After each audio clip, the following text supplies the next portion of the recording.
One of the most humiliating feelings in the world is trying to explain yourself while you're crying.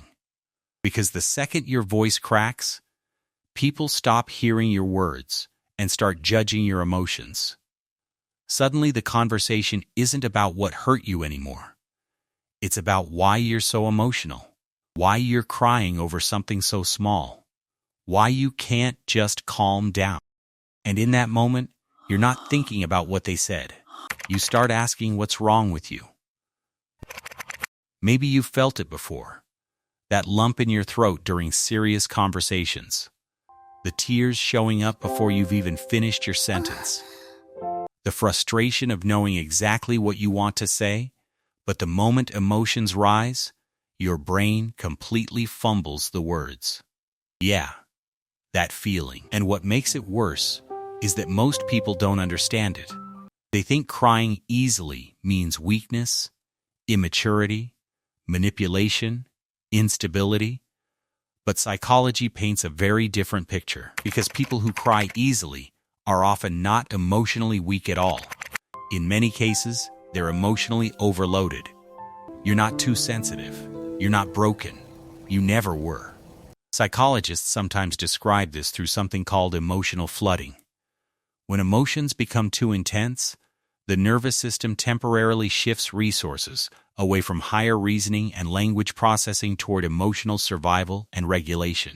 In simple terms, your brain gets overwhelmed so fast that speaking clearly becomes harder, especially when you're hurt, especially when you feel misunderstood.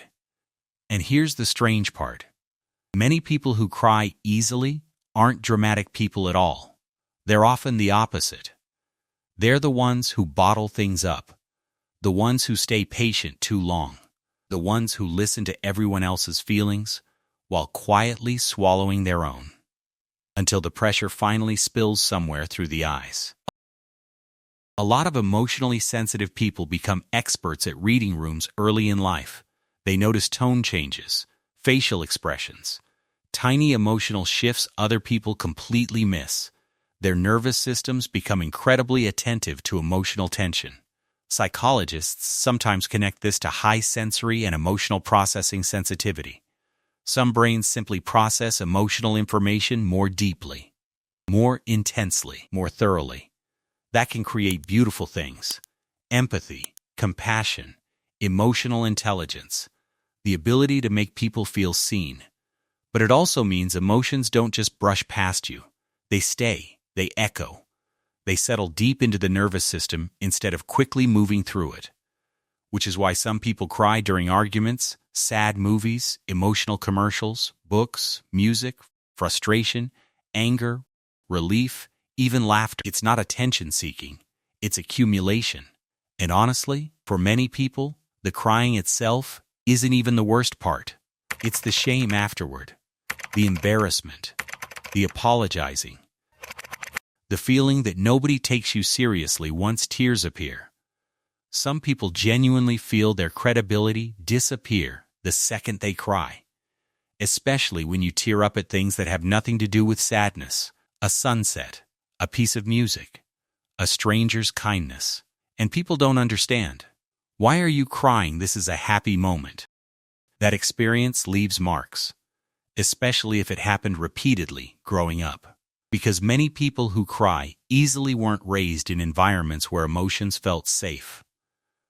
Maybe you heard things like, "Stop crying, you're overreacting, it's not that serious, you're too sensitive," and eventually your nervous system learns something dangerous: my emotions are inconvenient. So now every tear comes with a second emotion attached to it: shame, not because crying is wrong, but because somewhere along the way, vulnerability became associated with humiliation instead of comfort. And this creates a painful contradiction in adulthood. You feel deeply, but you also feel embarrassed for feeling deeply. You want to express yourself, but you panic the second emotions become visible. You crave emotional closeness, but you're terrified of being perceived as weak. So many sensitive people end up treating their tears like a crime. And here's something fascinating. Research on crying actually shows that emotional tears may help regulate stress chemically. Crying activates the parasympathetic nervous system, the part associated with recovery and calming after emotional overload, which explains why a genuine cry can sometimes leave you feeling lighter afterward. Exhausted, yes, but lighter. The problem is that society often treats tears as weakness instead of regulation, especially for men. A lot of boys grow up hearing some version of, "Man up, don't cry, be strong," but they don't stop feeling emotion. They just stop feeling safe expressing it, and the emotion has to go somewhere.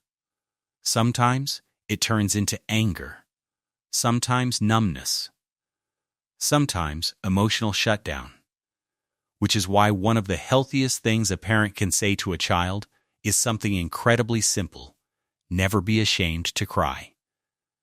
Because your tears are not proof that you're fragile. They're proof that you stayed emotionally human in a world that rewards emotional suppression. Now, obviously, crying easily can become difficult too. And that's valid. Emotional sensitivity is not automatically easy or beautiful. Sometimes it's exhausting. Sometimes you feel different from everyone around you. Sometimes you wonder why other people seem able to stay composed while your nervous system reacts so intensely to everything. But sensitivity is not dysfunction. There's something in your brain called the amygdala. It's the part that detects emotional danger before you even know it's there. In people who cry easily, this region is more responsive. It doesn't overreact. It reads the room accurately and fast. And there's a trait called sensory processing sensitivity. About 20% of people are born with it. Your nervous system picks up on things others miss: a shift in someone's tone, a moment of tension in a room. And because you take in more, your body has more to process. Tears are how it processes. But it can also create extraordinary emotional depth. If this video feels painfully familiar so far, hey, maybe send it to someone who apologizes for every tear. Someone who carries other people's emotions and nobody carries theirs. Sometimes being understood changes more than being fixed ever could. And maybe that's the deeper truth underneath all of this. People who cry easily are not broken people failing at emotional control. Most of the time, they're people whose nervous systems never learned how to emotionally armor themselves completely. People who stayed soft in places that taught them softness was dangerous. People who still feel things fully in a world that survives by numbing itself. And maybe healing isn't becoming someone who cries less. Maybe healing is finally learning that the shame isn't yours. It was given to you. That your tears do not make you childish, or dramatic, or weak. Maybe one day the person who spent years apologizing for crying finally realizes something that changes everything. Their tears were never the problem. The problem was growing up in environments where a parent, a teacher, a friend, a culture, someone taught you that visible emotion equals weakness. And you believed them because you were young and they were loud, but they were wrong. And start seeing it for what it really is. You cry easily because you feel the world more completely than most people dare to. Not because you're fragile, but because you're open. Because you haven't built the walls that others call strength. And once you see it that way, you stop fighting your body. You start understanding and working with it. Milk and honey for your soul.